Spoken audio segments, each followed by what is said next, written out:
Hello mga bibig, welcome back sa ating bagong YouTube channel. Ito ang pinakamaingay ng YouTuber sa balat ng YouTube. Ako si Kabibig, maglebag-lebag na ta with evidence. So ito Kabibig ha, ito ang latest news ni Pangulong Rodrigo Roa Duterte. Parang magre-renew para sa interim release ang kampo ni Pangulong Rodrigo Roa Duterte. Ayon kay Attorney Nicholas Kaufman, sabi dito, to his lawyers and to his family who see him in the ICC detention center on a daily basis, Mr. Duterte is an emaciated, infirm, and incapacitated shadow of her former self. The passage of time has taken a grievous toll on Mr. Duterte's health. So, ang gusto ni Attorney Kaufman ay mag-renew sila para sa interim release ni Tatay Digong. Ito ha, the defense team of former President Rodrigo Roa Duterte last January 9, 2026 once again requested for his interim release. Requested ha, so gusto nila na pagbigyan sila this time. Ano ba ang mga rason kung bakit gusto nilang i-renew ulit ang interim release ni Tatay Digong? Una, according to Attorney Nicholas Kaufman, due process requires that the issues engaged by the former president current neurological and cognitive condition be forensically examined with an opportunity for the defense to clarify in open court the inherent contradictions arising out of the respective reports of the panel expert. So parang hindi kumbinsido sina Attorney Kaufman sa resulta ng panel expert, ng mga medical expert na kinuha ng ICC. Well, in fact, alam naman nila kung ano ang current situation ni Pangulong Rodrigo Roa Duterte. Kaya, they are requesting again for his interim release.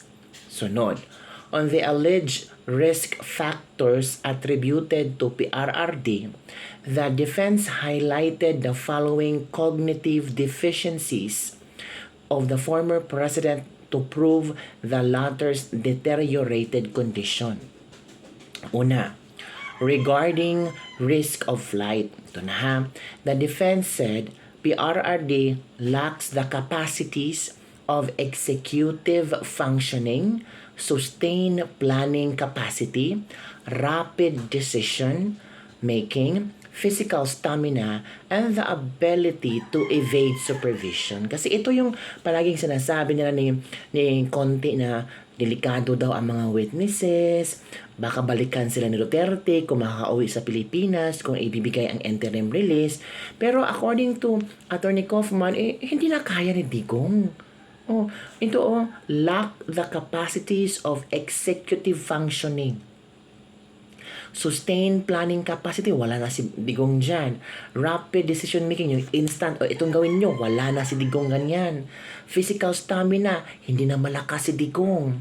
Ability to evade supervision, hindi na pwedeng mag-supervise si Digong, tawagan niya kung sino pwede yan tawagan.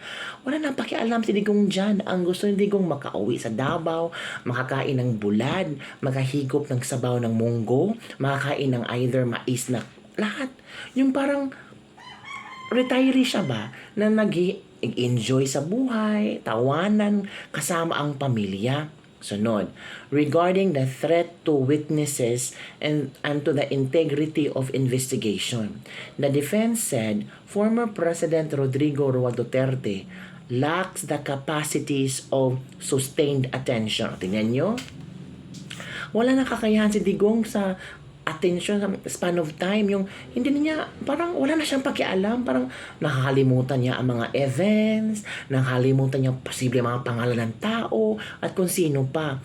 Initiative, organizational capacity.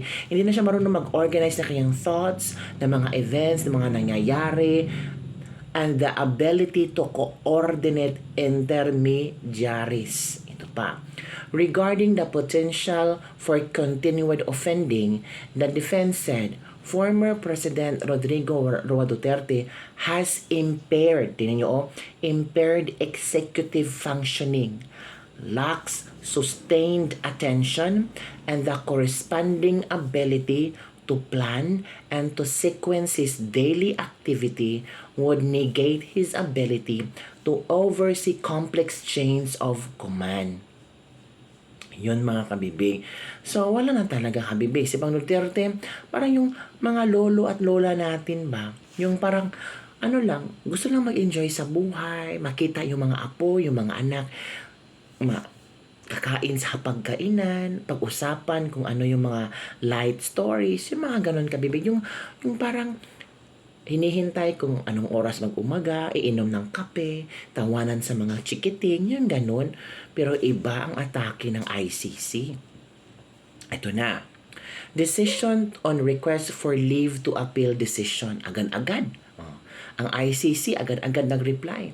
Rejected President Rodrigo Roa Duterte's defense request for leave to appeal court's earlier decision denying his bid to disclose communications with the ICC registry and the panel of 3 experts. Agad, 'di ba? Ang bilis ng ICC. The ICC in its latest decision said defense only repeats or develops arguments in an attempt to relitigate issues that have been addressed in decision of disclosure of communication. So yun kabibig, parang hindi na makikinig ang ICC sa defense. Parang yun ang pakiramdam ko. Habang may nanakaw sa kaban ng yaman ng Pinas, wala na tayong aasahan, Diyos na lang ang bahala gumawa ng miracle kay PRRD, which is true nga kapipig. Kahit anong pang ginagawa na Atty. Kaufman ba, nakikita naman natin, di ba? Na-defense sila. Parang, walang, parang sabi nga, done deal na yan. Pero, sana pagbigyan, sana may mga makukonsensya dyan na mga ICC judges, na makukonsensya sila, lalo na nasanction sila ni Trump, lalo na yung iba na nakasuhan ni Putin at may may verdict na makakulong for 15 years. Sana gagawin nila ang karapat-dapat na para kay Pangulong Duterte, matanda na. Sabi ng isang netizen, may karma din yan sila, laban lang Tatay Digong. Corruption talaga. Pisting bangag bayad, mali-malita talaga yan. Kawawang mamayang Pilipina. Ganun talaga. Kawalang hiya yung politiko natin. Ito pa. Grabe, always reject. Kaya talaga naglilinger sa akin ang sinabi ni Remulla Brothers noon na group efforts. Oo nga no. At ang mas mabigat doon ay sabi ni Boying na done deal. Oo, naalala ko yan. Na wala na silang tawag dito, jurisdiction kay Pangulong Duterte kasi nasa ICC na daw. Done deal na daw. Kung hindi denied, rejected, napakasakit. Ilang prayers pa ba ang gagawin namin? Wag kayong ganyan ha, yung you're counting how many prayers you did for Pangulong Duterte. Wag po. Keep praying lang kasi nothing is impossible sa kung ano ang mga plano ng Panginoon para kay Pangulong Duterte. Sabi ni Chiva Chin, diyan napunta ang pera ng bansa. Hindi natin alam. Ang tanging makapagsalita nito si Zaldico. Kasi group effort yun kasama din ito si Zaldico. Kaya wag na mag-abala na umapila dahil wala na ding mangyari. Wait na lang nating dakpin ng Russia ang mga yan. Ay sana damputin sila ng Russia. Karma, asa naman ka, dili ni makatao ba na nalulungkot at namimiss na namin si PRRD. Bayad na malita dyan. Wala nang maaasahan sa kangaroo court na yan. Yung mga pleading ng abogado ni PRRD ang humahad lang para sa paglilitis. Siguro sa tagal yan ay matitrigger na abutin ng ilang taon sa dahig at magiging katapusan ni PRRD sa mundo. Huwag naman pong ganyan. Pero sabi naman PRRD, hindi siya uwi sa Pilipinas pa si BBM pa ang presidente. Ayaw niyang makita si BBM. Ayaw makita yung traidor na tao na iyan. Ayaw makita yung napaka-plastic na tao. Ramdam natin ang emosyon ni Pangulong Duterte. Tinulungan ng pamilya Duterte si BBM, lalo na si VP Sara. Tinulungan ni VP Sara Manalo si BBM. Tapos ito lang yung ginanti, di ba? So sad talaga, lahat na lang nire-reject. Grabe naman, di naman bobo ang mga tao. Hi, rejected sa lahat ng request or appeal ng defense. May aasahan bang maganda sa case na to? Asa pa kayo? Alam nyo naman gold is gone. They found wealth in Phil Islands. Parang Philhead lang.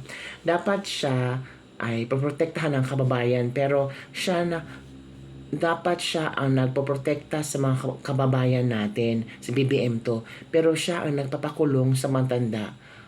Kawawa naman si Tatay Digong. Yun mga kabibig ha.